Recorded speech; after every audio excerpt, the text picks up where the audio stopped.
E o governador Mauro Mendes recebeu ontem representantes dos servidores estaduais para discutir a proposta de reforma da Previdência Estadual, que deve ser enviada à Assembleia Legislativa na primeira quinzena de dezembro.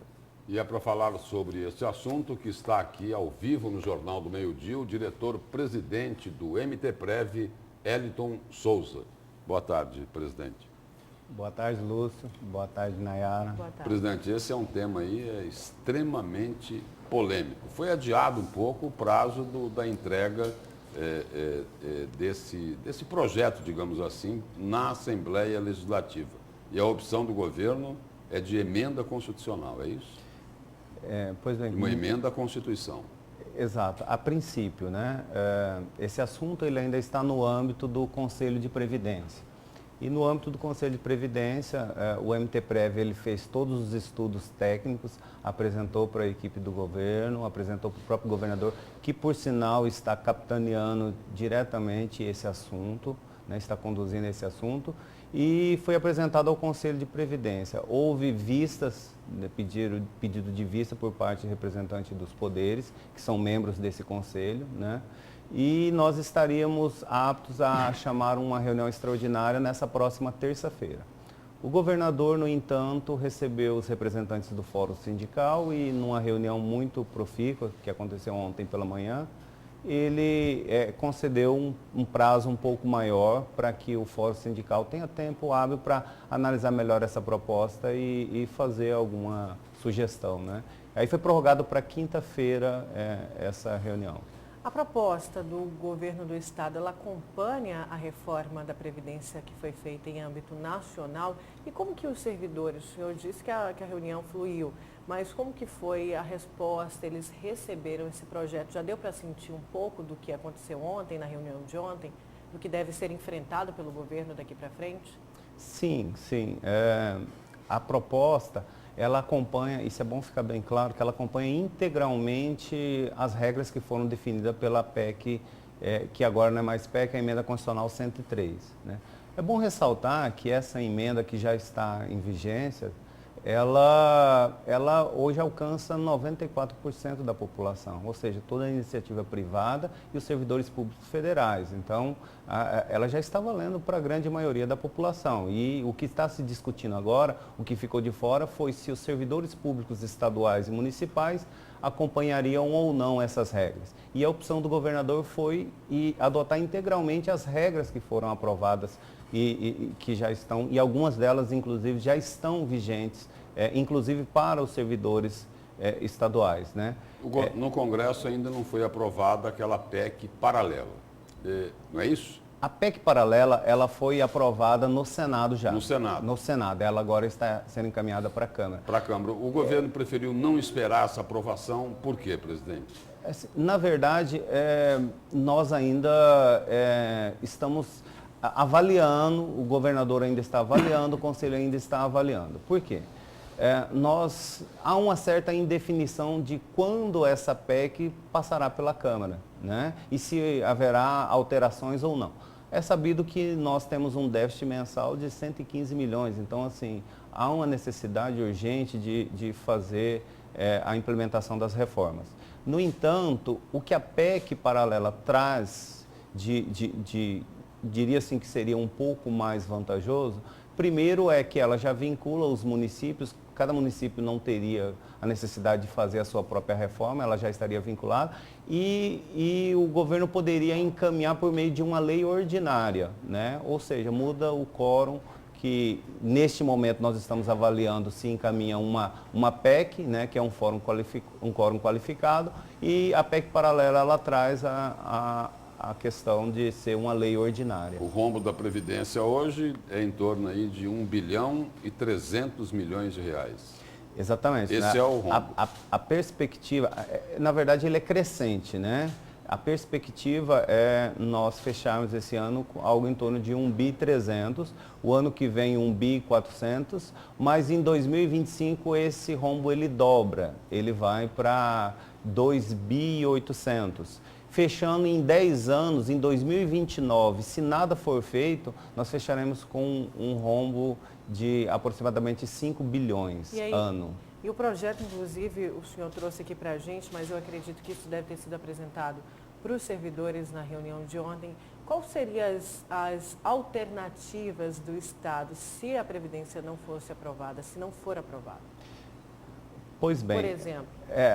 Então, nós até colocamos nesse estudo algumas situações que seriam situações para evidenciar o tamanho do rombo e situações hipotéticas que poderiam ser adotadas em caso de não ser aprovada a reforma. Uma é aumentar impostos, né, e para cobrir esse valor. Uma segunda alternativa seria, inclusive, a questão do mexer no valores dos inativos, né, que foi colocado. Mexer, que o senhor diz, reduzir. Uma redução. Isso seria para a gente demonstrar o tamanho do rombo. Seria necessário cortar algo em torno de 37% do valor do que o inativo recebe hoje no Estado, para que não houvesse déficit, né? Mas sabemos que isso é inconstitucional, né? É só para evidenciar o tamanho do déficit. E o governo, além de negociar com o Fórum Sindical, com os representantes dos servidores, também vai ter que negociar com os poderes, né? Exato. Na verdade, os membros do Conselho de Previdência são os chefes de poderes, né? Então, eles já estão nessa negociação. Essa negociação já está acontecendo.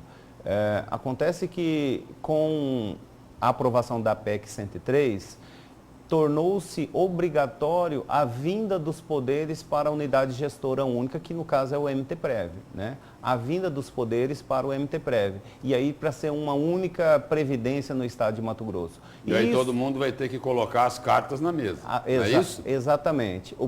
A grande questão é que... Não tem como um poder lá querer tomar as decisões dele sem que os outros fiquem sabendo. Na verdade... temos até 2 anos para fazer essa adesão, isso que a PEC trouxe, né? Se não for feita essa adesão, o Estado ele fica inadimplente e aí ele não consegue pegar aval da União, não consegue fazer empréstimos, não recebe transferências voluntárias. Com essa reforma, por exemplo, no caso, na hipótese aí da aprovação dessa reforma da Previdência aqui em Mato Grosso, o Poder Executivo deixa de pagar os inativos de outros poderes, como ocorre hoje, que o governo paga lá 20 milhões da Assembleia, mais uns 80 milhões lá do Tribunal de Contas, eles é que vão ter que assumir isso? Na verdade, esse valor, toda a despesa previdenciária, ela passa a ser concentrada no MTPrev, que passa a ser a unidade gestora única. Não haverá mais essa questão de cada um paga a sua conta. E até mesmo esse exemplo que você está dando, que parte do que é pago... O Poder Executivo vai continuar pagando depois as contas dos outros poderes? Não vai continuar pagando, porque esse valor será pago pelo MTPrev, né? Então, assim... Mas para o MTPrev pagar, ele vai ter que receber ou o que faltar do Poder Executivo, que é quem arrecada, mas ele vai receber também das fontes dos poderes vai aportar recursos no MTPrev para pagamento desses valores. Quer dizer, todo mundo vai ter que ter um valor suficiente para pagar os seus inativos. Vão acontecer ajustes em orçamentos, né? Vão acontecer ajustes na lei de responsabilidade fiscal, né? Então, assim, é tudo isso que está sendo construído agora, negociado. Olha, temos só, antes de encerrar, uma participação aqui do nosso telespectador. Ele fala sobre essa questão, eu creio que era um pouco da dúvida, falando que o entrevistado não está falando sobre os contratos temporários do governo, que não contribui para o MTPrev, mas para o INSS Nacional. Então, ele confundiu aí um pouco. A proposta, ainda só explicando para o nosso telespectador, e isso entraria também para os contratos temporários? Não, foi bom levantar esse tema, porque quem tem contrato temporário com o Estado, de fato, ele recolhe para o regime geral, ele não recolhe para o MTPrev. No entanto, tem uma celeuma que diz que se trouxessem essas pessoas, fizesse concurso e trouxesse essas pessoas para dentro do Estado, a contribuição ela viria para o MTPrev e diminuiria o déficit. De fato, mas nós necessitaríamos hoje para zerar o valor do déficit, nós necessitaríamos hoje de aumentar em 4 bilhões a folha de pagamento do Estado. É algo completamente incabível, né? Então, assim, alivia, mas muito pouco não resolve o problema. Presidente, obrigado pela presença e pelas informações aqui no Jornal do Meio-Dia. Eu agradeço. Obrigada, presidente.